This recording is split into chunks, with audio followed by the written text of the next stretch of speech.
ಏ ಬೇಗ ಹೋಗಿ ಬಂದ್ಬಿಡೋಣ ಬಾಗರು, ಆಮೇಲೆ ಜನ ಎಲ್ಲ ಬಂದ್ಮೇಲೆ ಎಣ್ಣೆ ಹಾಕಕ್ಕಾಗಲ್ಲ.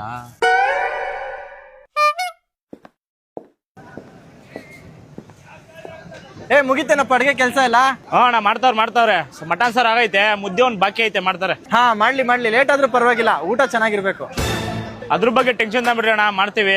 ಏ 10,000 ಜನಕ್ಕಪ್ಪ ಅಡ್ಗೆ ಮಾಡಿಸ್ತಾ ಇರೋದು, ಊಟ ಎಲ್ಲ ಮಸ್ತಾಗಿರ್ಬೇಕು. ಲಕ್ಷಾಂತರ ಜನಕ್ಕೆ ಅಡ್ಗೆ ಮಾಡಿದೀವಣ್ಣ, 10,000 ಜನ ನಮಗೆ ಕಮ್ಮಿನೇ ಆಯ್ತಣ್ಣ. ಹಾ ಸರಿ ಅಡ್ಗೆ ಮಾಡಾದ್ಮೇಲೆ ಅಪ್ಡೇಟ್ ಮಾಡಿ.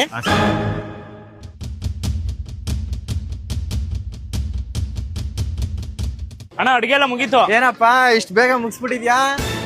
ಅಣ್ಣ ನಾವು ಊಟ ಮಾಡ್ಕೊಂಡು ಹೊರಡ್ತೀವಣ್ಣ. ಹೇ ಬಾಪ, ಇಲ್ಲಿ ಎಷ್ಟ್ ಜನ ಇದ್ದೀರಾ ಭಟ್ರು?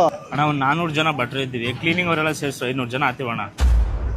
ಹಿಂಗ್ ಹೇಳ್ತೀನಿ ಅಂತ ಬೇಜಾರಾಗ್ಬೇಡಿ, ಇಲ್ಲೇ ಪಕ್ಕದಲ್ಲಿ ಒಂದ್ ವೆಜ್ ಹೋಟ್ಲಲ್ಲಿ 500 ಜನಕ್ಕೆ ಊಟ ವ್ಯವಸ್ಥೆ ಮಾಡಿದೀನಿ. ದಯವಿಟ್ಟು ನೀವು ಅಲ್ಲೆಲ್ಲ ಊಟ ಮಾಡ್ಕೊಂಡು ಹೋದ್ರೆ ನಮ್ಗೆ ತುಂಬಾ ಸಂತೋಷ ಆಗುತ್ತೆ. ಹಾ ಹೊಡಿ. ಒಳ್ಳೆ ಪುಣ್ಯಾತ್ಮ ಕಣಣ್ಣ ನೀನು, ದೇವ್ರು ಚೆನ್ನಾಗಿ ಮಡಗಿರ್ಲಿ ನಿನ್ನ.